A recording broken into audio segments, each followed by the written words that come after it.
Gotta watch Sid. He'll forget to turn a camera on. And all right, guys, welcome to the Fitness Saturday podcast. And today we have Luke. He has his own business. It is Royal Detailing here in Melbourne. He is also the father of two, so this man has the hustle. Here he is, guys. Luke from Royal Detailing. How you doing, man? All right, so first off, royalty detailing Royal and surface protection. and surface protection. I'm just giving you crap, but yeah, so we're 7 years in Brevard County. Um, we specialize in ceramic coating, paint correction, high-end detailing, pretty much anything that has to do with cars. I saw that Porsche you guys put up the other day. That was pretty sweet. Yeah, the GT 3RS in metallic frozen berry. So And you're like, everyone be super careful. yes. So when you're working on vehicles that cost as much as the houses that you're shopping for, Yeah. you pretty much wanna be careful with it. New regs, every wipe. Yes. So yeah, with high end detailing, you're pretty much focusing on when you get a vehicle, especially of that caliber, you want to only bring the best and add value to an already very expensive vehicle. You're like, so I'm just going by myself. Yeah. So I'm pretty lucky. I've got a really good team behind me. When it gets into talking about like the success of my business, you really can't do it without bringing those who help, which is Carlos, and we've got a newer guy, Brian. Hmm. So when Carlos came along, I mean, I've been doing this for 7 years, like I said. So it started off as what was originally Royalty Mobile Detailing. That was super small, just me, and you're literally just cutting your teeth, kind of figuring out Yeah. how to run a business. Carlos is the man. He comes in here. Yeah, so Um, Carlos is great. how many employees or team members do you have? So right now, literally, like we're it changes by the day Yeah. with as far as like what the business is. Like Carlos and I are finding our place. We're pretty much two business owners that came together and are now falling under one roof and building this brand. He knows his role. I know mine. It'll obviously have to come together and get more concrete and set. But what we have working right now is Working? two of us, and we both fall. I mean, you both fall under as employees. I'm an employee of my Yeah. my own business. Same. I'm an Um, employee here. yeah. So as far as that goes, we got three of us. Sweet. So Hey, we have Kaylee and I, Bobby and Lexi, and then we have Brody and Summer in the studio. But that was an interesting thing for us, and I know what you're feeling, how you're saying that. So like originally it was just Kaylee and me in here for the first like 6 months. Then right. we got like one guy that worked here and there, Hmm. and now we have like Lexi and Bobby that work a lot throughout the week, and then we have Summer and Brody that work in the studio a lot throughout the week. So like it kind of bumps you out of the work, but into a leadership role where now you're like, okay, I'm not really working, but I am working. Like I'm at home on my laptop, like making sure orders are going through, making sure the money is going in the right direction, making sure people are treating the customer correctly. Like the roles change so much because like now you're not hands on as much, but you are hands on with your people, and you're like, how is the procedure? How's the process? Like, how is the transaction going from when the customer walks in the door to when the customer puts the thing on the table to the in-body scan to you know what I mean? Like, Yeah. So like for me to step out of a role, I found that like I have a lot of guilt. Like when you don't have the right people in place, because I've always been that hands-on worker. Like I started off in 2016, from 2012 to 2016, I'm bussing tables, dishwashing, serving. Like I've always been hands-on would you and serve at? so this was Amici's and then Chef's Table. So that's kind of where I learned like how to treat people, talk to people, Customer service, baby. sell. Like Yeah, you learn so many because I was telling that someone the other day.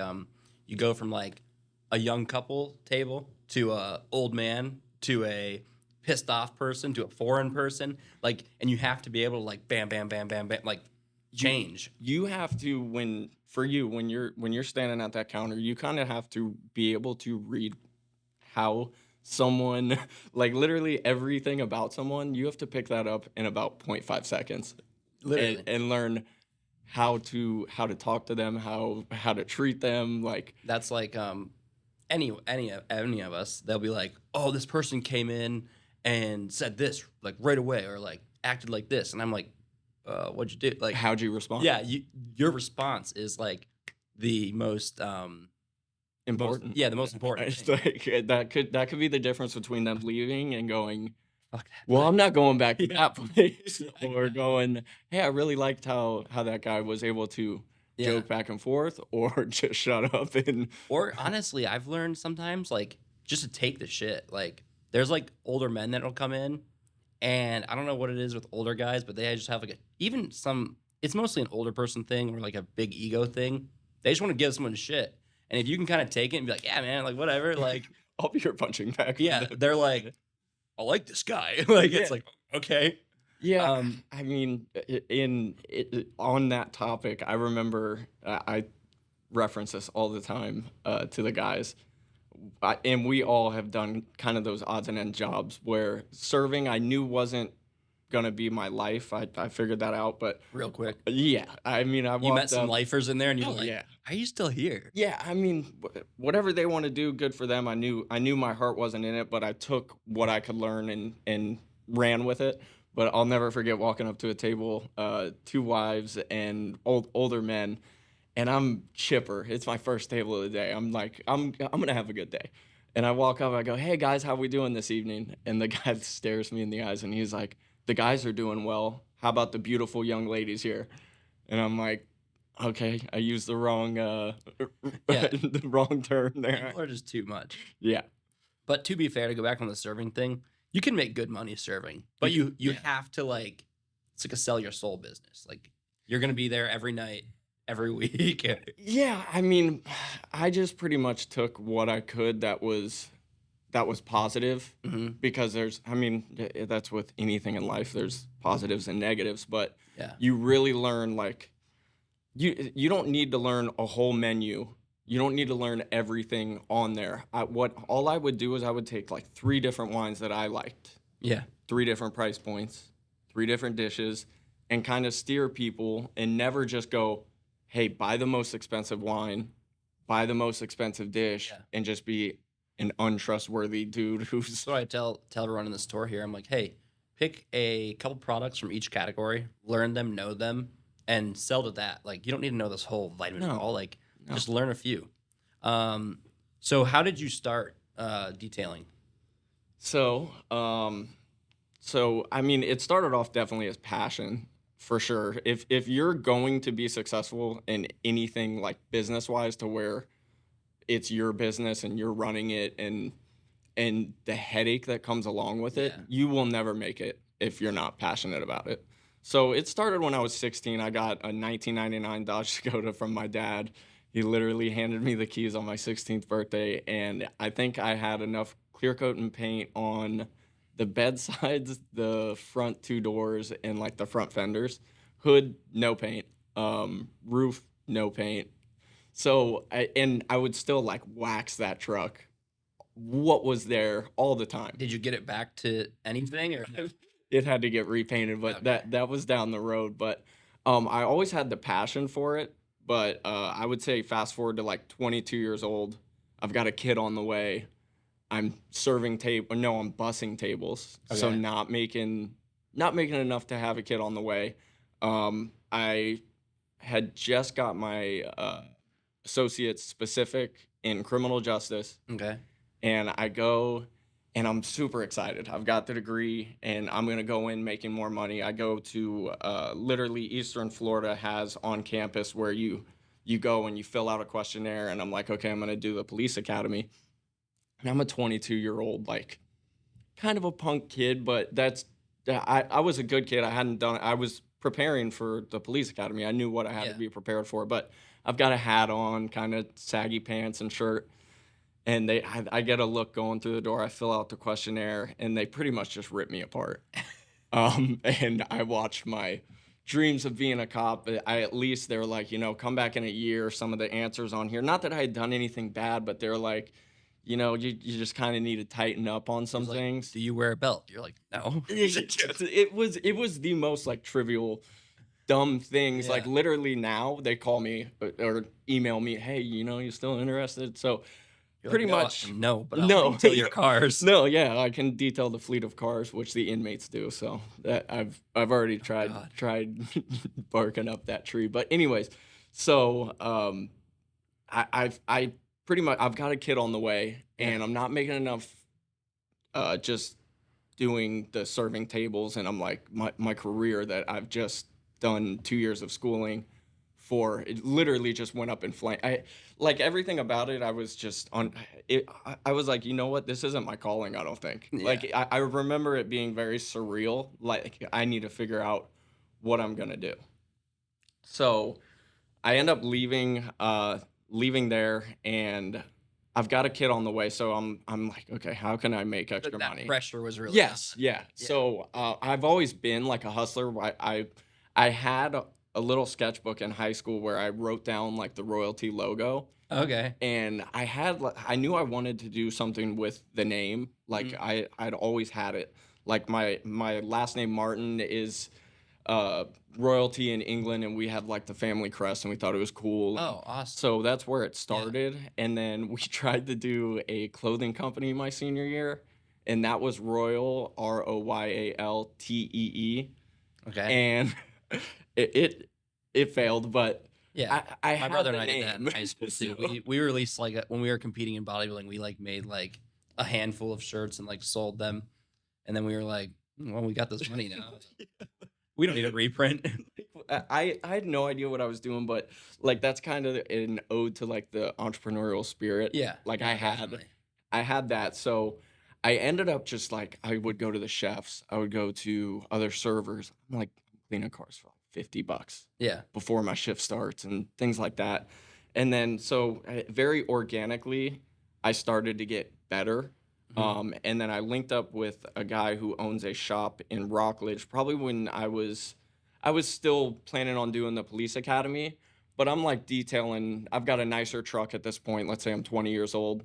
And then fast forward to 22, I'm getting nicer trucks and I'm doing them myself. I've got a passion for it, but had no idea that like that could actually be something. You ever look back and you're like, why did I do this way? Or like, Oh my you're like, I might have fucked up a few cars. you need you need a way longer podcast. But as far as like when I'm first starting and learning, I ended up getting junkyard parts. So I would learn to wet sand, Okay. learn to rotary buff.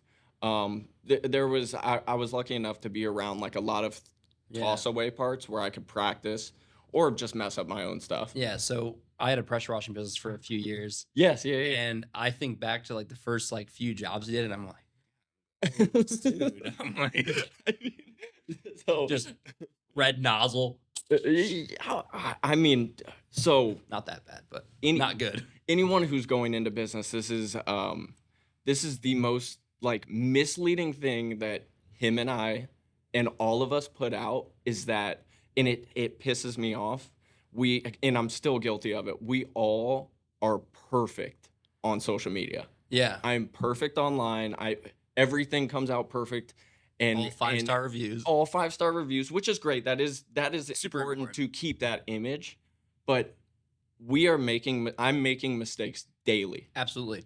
And that's something Every I wanted day. to start like this podcast for, because like you have all these like big guys like Grant Cardone, Andy Frisella, like they put cool stuff on the internet. All right, they make cool podcasts. But the thing of it is like they're not young entrepreneurs. They're billionaires. So like I what can't connect with that. exactly. So like what they're saying, like they're like, oh yeah, you want to get rich? Just put $100,000 in Facebook ads. And it's like, oh well, cool, dude. Like, but I don't have $100,000 put in Facebook ads, you know?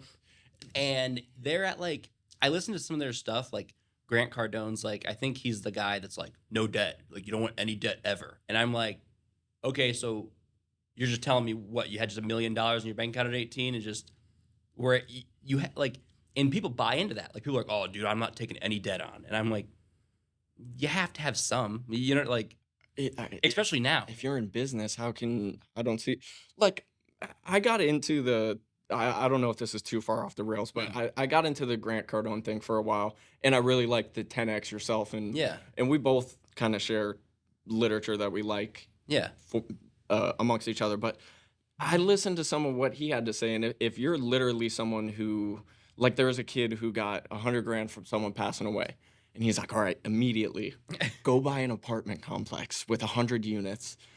which is a ton to like remodel. Yeah, yeah. 100 grand does not get you very far close, in no. today's world, but I'm tired of seeing all the false prophets that are out there on Instagram and things like that. I know there's like the AlphaCon and all that. I'm not downing any Yeah. of them. I'm sure that there's great things to pull from it, but I think that you should look, if I were to give anyone advice, someone that you can touch, feel, and talk to face Yeah. to face In your locally. town, doing something, maybe not making millions yet, but like No, but on the working way. towards it. Yeah. Yeah, that's who you want to talk to, because And that's the real idea of like, letting people get to know like local entrepreneurs, like what they're doing, how they're doing, and like more of a reality check. Because like I said, these guys that have been billionaires for the last 10, not billionaires, multiple hundreds of millionaires, whatever. Like it's almost like they've been rich for too long and like they're so disconnected. yeah. Well, my thing is like, you're literally I can smell an agenda like from Yeah. it's just feels so disingenuous when you're like, hey, if you and 100 of your friends come to this conference, I'll teach you how to be rich. Well, the other thing too, like the whole new thing is like giving. All right. So they're all like, all my content's free, all my content's free. Until you want to come to my seminar, which is $5,000 for the weekend. And it's like, wait, what? Right. I mean, I get it. It's cool. It is. And But I've heard people have like good success with going to like stuff like that. But we'll take it back to, so you're 22, detailing cars, yes, sorry. helping out junkyards. Okay, so taking junkyard parts. yeah, so And you have your kid super close to on the way. oh god, yeah. So I got a month left. yeah, yeah. So I'm literally counting down the days. So, as the way that I was raised, like with a child on the way, the man steps up. Oh, like, yeah. That's I just- think if I ever like get in a big slump where I'm not motivated, I'm just gonna have a kid because I feel like just light a fire. so it's the biggest fire in your belly and responsibility. If you're, I guess that comes down to how you're being raised, but like, if you're man enough to have a child, you better be man enough to take care of it. And I'm assuming it like sticks. I mean, you still have the like. Hell, I tell Rex, my dog, I'm like, dude, I'm gonna get you a big backyard, man. Yeah, oh yeah, you want to give your child a better life than what you had, and Yeah. I have really good parents, really good upbringing. They definitely thought I was crazy when I started this. My mom and dad, they're both like super financially literate, super not risk takers whatsoever. Like they're my mom's not retired, but like my dad did, I think 40 years of Lockheed Martin, and like Wow. he's set. He's good to go.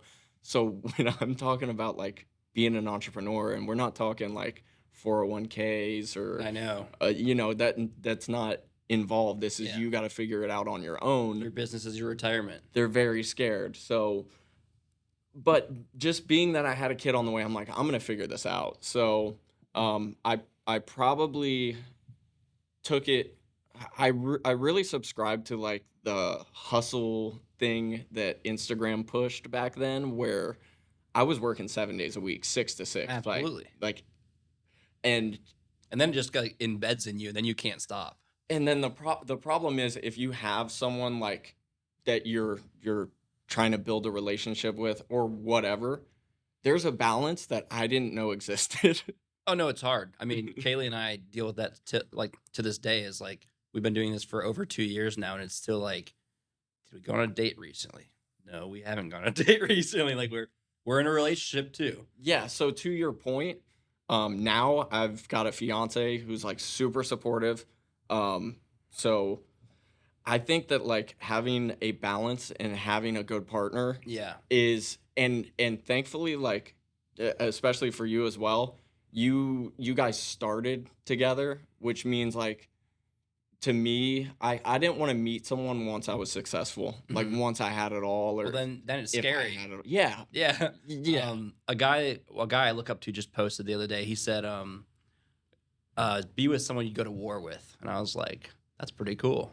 Like, Yeah, it's all relative to me when it comes down to like, if you can, like, I'm not impressed by people who are like, oh, I got this girl, that girl. Like, I like to hear that you're staying with one girl, you're being loyal. Like that's who I want to do business with Quality. because that speaks to your morality. Yeah. If you'll stab in the back the most important person to you, Yeah. what are you gonna do to me? Yeah. Yeah. Exactly. Like if someone's gonna stab you in the back, they got to be close enough to you to do so. Yeah. So watch your friend in business. Watch your friends. Watch your enemies, Yeah. which can sometimes be your friends. So, in business, like I love talking about the good side of it, but there is a very, very dark side where you need to protect yourself, your relationships.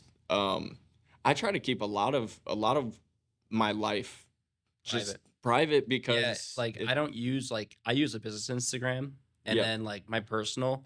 I've been trying to get better at it because I am trying to grow like somewhat of a personal brand because I think it does help the brand. right. But like I'll throw up like special like if we go on a trip, I'll throw like that up. But I'm not like on my personal Instagram every day like using it. Like I use a business page. Like It's a weird thing to navigate, because everyone says like separate yourself from your brand. mhm.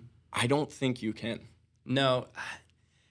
Yes, like so we used to get a lot of It's shit. So it's after hard. like our first year and like we actually started like taking days off, people would literally get like customers would give us shit like, "Oh yeah, you guys are in business now, so you just take a bunch of time off." And I'm like, "What? I worked the whole last year, like the entire last year." Like Yeah, so that's a huge thing. Like another huge kudos to Carlos is like when you both have put in the work mhm. and you understand. Like I used to shampoo minivans. I've cleaned throw up out of cars. I've like when Yeah. you've done all that to get to where you're at. When he did it with his business, I'm doing it with mine. That's cool you guys like came Someone wants to go on a vacation, so we're both just there for each other. that's Like sweet. it became very simple and like literally when I used to just bring people in and hire them, I had a kid literally come to he comes in my office and he's like, "Yo, I need to talk to you." And I'm like, "Yeah, what's going on?" He's like, "I'm literally in there doing spreadsheets and Yeah. QuickBooks." And he's like, "Hey man, I'm starting to think that I'm just here to make the company money." You're like, yeah. No, yeah, no. I don't know what else we're supposed to be doing, but That's what it companies are. Like not that you're like taking anything away from him, but no, that's when you're getting paid, my yeah, that's a my man. weird thing to I mean, when I worked at Meg O'Malley's, I was there to sell food and make the company money. Correct. Like I understood that. I'm here to make Fitness Society money. Like that's what everyone is inside of a company. Right, that's why you're there and to get paid. And though it's like it's funny to look back on now, it was also very frustrating to like if I'm going to step out of a role within my business, Mhm. I'm not there unfortunately is this like mindset and I don't know who created it where people think that you're sitting on a beach somewhere sipping mai tais just cuz I'm not there holding your hand watching you do the work does not mean I'm not working. Yeah.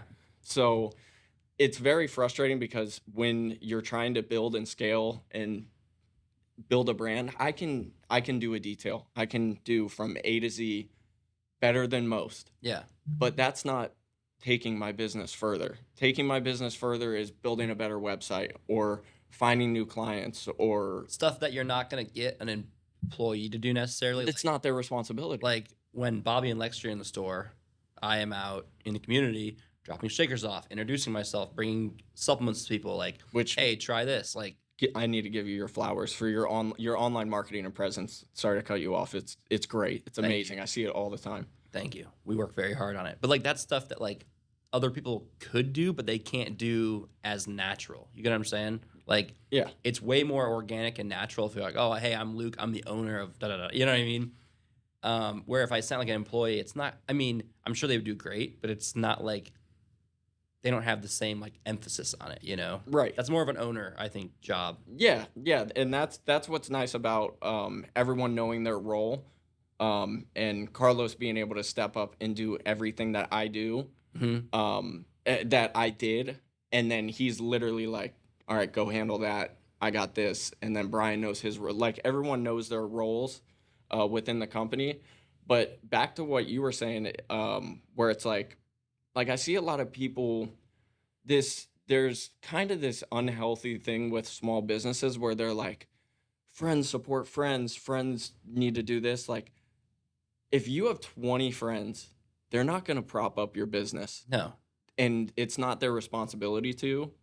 I love all the support that I get from my friends, but there's almost too much of this, like, why aren't you doing more for my business? Like, it's not their responsibility. You got to go out and find clients. No, there is a weird like Have you noticed that yeah, where there's like a where weird business owners are kind of like, and I've shared some of it, but it's not I like, have people that like apologize to me like, "Oh, dude, sorry I don't come to the store. I don't really use supplements." I'm like, "That's fine, man." I'm like, yeah, you don't use supplements."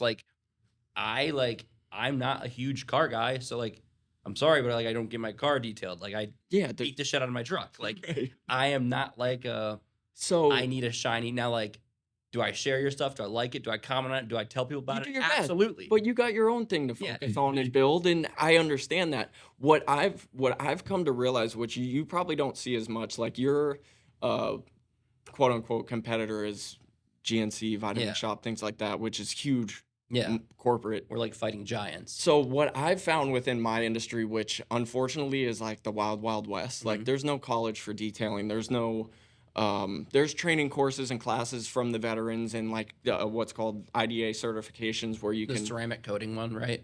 So IDA is like learning how to proper wash, learning how to properly polish, and it has different like subsets Yeah. where you get pretty much a plaque and you can hang it up and show people that Yeah. it's an accolade.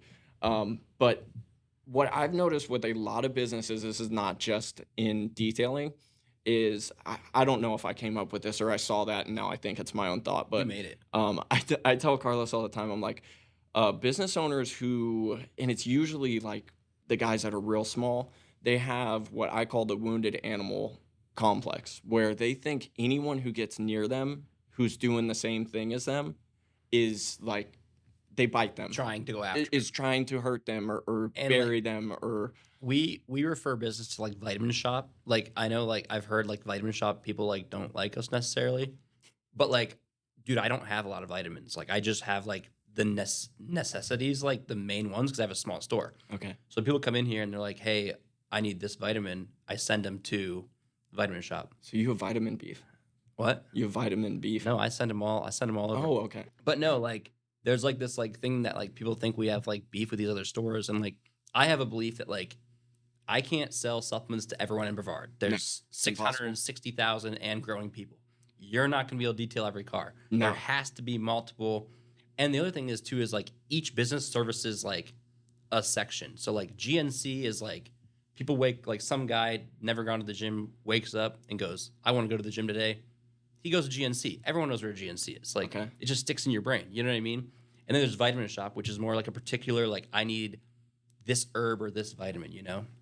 And then we're more of like a specialty shop where it gets more like I want this brand at this quality of like for this, you know what I mean? Like, This place is genius to me. and same thing I'm sure with you. Like you probably have just like the pressure washing. Is everything good, Sid?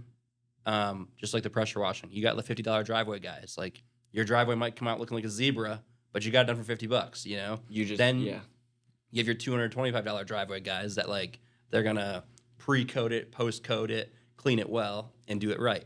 That's the best point you could have made. So you steered me perfectly. So pretty much what we had, this is exactly what I wanted to bring up. So what I had within my business was from let's say 2016 to 2018, Mhm. my business really, it was Royalty Mobile Detailing. It really didn't have an identity because detailing can be so many things. It can be pretty much based off pricing, unfortunately, is kind of what you end up working on. Yeah.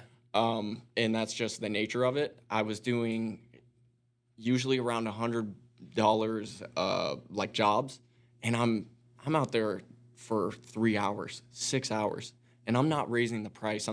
Yeah. I'm not doing what's necessary to build, grow, and scale. You went home one day, you're like, wait, 6 hours, $100. I'm like, you're like, I no. was making more serving tables. So you start to learn like, if I'm gonna be a business owner, I need to be a business owner. Mhm. And fast forward to now, which once again, when Carlos came in, I'm I'm sharing my issues, and he's coming in already being a business owner, and his company has issues, and we're like, how do we Yeah. solve this? That's really interesting. You guys came together like that. I had to, dude. I Yeah. was so burned out. I had to pretty much fire off a whole crew just due to something that happened, and I'm back to square one. Literally, I have the videos of me sitting in my shop going, "This is over." I'm for now gonna lay down the mobile detailing aspect, and I had to get real with myself, and then literally, I'm not the most religious person, but God's plan for me has been amazing. Yeah. Carlos showed up one day, literally just to talk, and we're just spitballing, and I'm like, I've got a lot of mobile stuff if you want to, and he's like, yeah, and it very organically came together to where he took that over, and I'm handling my part. But anyways, we pretty much had to take a whole client list and let them know about. We're not talking a 20% jump in pricing. I'd put myself in such a hole, not thinking about the margins that I needed to make with employees, with rent, with all these things. Like It's crazy how fast money goes. I don't have a business background. I don't Yeah. have a degree in business. I didn't understand. And I also used to do, oh, you're my friend. Yeah. Yeah. I'll do it for this. I had to, once you create that monster, you have to get out from under it. So I created this huge monster that I wasn't really making money. Yeah. So that's one of the things that anyone who watches this, I want them to understand. Like going into business, there's a lot that you need to know. Hmm. Business is not personal. A lot of it can be, but when it comes down to the numbers and the money that you're making, that cannot be incorrect. No, you You have to have to be meet on your point. margins. Yeah. Like I cannot stress that enough. So we got out of that, and unfortunately, like no love lost with those clients. It's not personal. Like I can see you, I can shake your hand. Yeah. It's business. So when those prices raised, I completely understood anyone who Couldn't afford couldn't it. do that or couldn't grow with us or So whatever. how many cars are you guys detailing or servicing a week now? I would say so another big aspect of like what him and I handled was I don't want to work 7 days a week. Yeah. Yeah. So let's break it down to 5 days. I would say we service 30 vehicles. A It week. would be like Yeah. our average, which is a lot. That is a. Still, Yeah. that's a lot of vehicles. And that can be now that we have our own shop at 265 South Wickham Road, Unit 101. That's my first plug There you connected to go. the Meineke. That's where we do like our ceramic coating consultations. That's where we do our ceramic coatings. We have an awesome kid, Any Challenge Window Tinting, David Okay. Pfeiffer, who can come in and do tint when we have the vehicles. We Make sure you send me all the links too, and I'll put them in the description. Absolutely. We work with JL Showroom Auto Salon, which you would think would be like a huge competitor, but which yeah, I'm sure he is. But we both spitball ideas, Yeah. we talk, we network. Once again, too many people in Brevard to Yeah, service them all. we don't get really involved in that. I buy product through him, water through him. So And you guys do fleet detailing too, right? yeah, so we've got commercial accounts that we handle early in the morning. So Mhm. Matco Tools. We've done work with Snap-on Tools. So those guys are all. Is that pretty much like a spray off, soap it down, and go? You still got to scrub it, but it's A quicker. way less involved. Way less involved and recurring on a bi-weekly basis. But yeah, you have to network. You have to talk to Oh, people. definitely. Talk to the people in your community. Like you even said. I mean, everyone in your industry should be on the same page. Networking. Yeah, like it You just makes sense. If what we deal with all the time, like Ceramic Pro was amazing. I'll talk about them for a little bit. Within detailing and that industry, this can get overwhelming. I know the camera doesn't pick up, but like there's always a company that's saying that they've got the best ceramic coating, Yeah. and it gets very like washed out and monotonous. So it was nice, like Ceramic Pro. I had originally you kind of like apply to get Mhm. approved, and they want to see like a certain amount of sales. They want to know if you have a shop, and it took like 2 years to get approved Wow. to carry Be like the official. full line. Yeah, Okay. the full line of stuff. And now there's even higher. There's what's called Elite, and which I'm not at yet. unfortunately. You'll get there though. I'm You're well working on your way. on that. Yeah. So I just like how they kind of give your business pricing to go off of and a Yeah. structure, and then there are some guys that just don't Abide have by it. that. So I mean, you can get a ceramic coating off the internet now. That's what turns me away from being online sales because like everyone price gouges. It's like a race to the bottom. Like It is a you- race to the bottom. who can sell this product for the least? And it's like I see prices online and I'm like, I know probably what you're getting this for. I don't know exactly. Maybe they're running some crazy deal for this company, but like you're making like $5, man. Like you got to make more than that. But hey, we do got to wrap this up because I got to open the store in 9 minutes. Nice talking to you, Luke. Nice talking to you too. Check them out, guys. Thanks for watching and have a great day. Thank you. I could do that for an hour, dude. Oh yeah, easy. We almost did for an hour.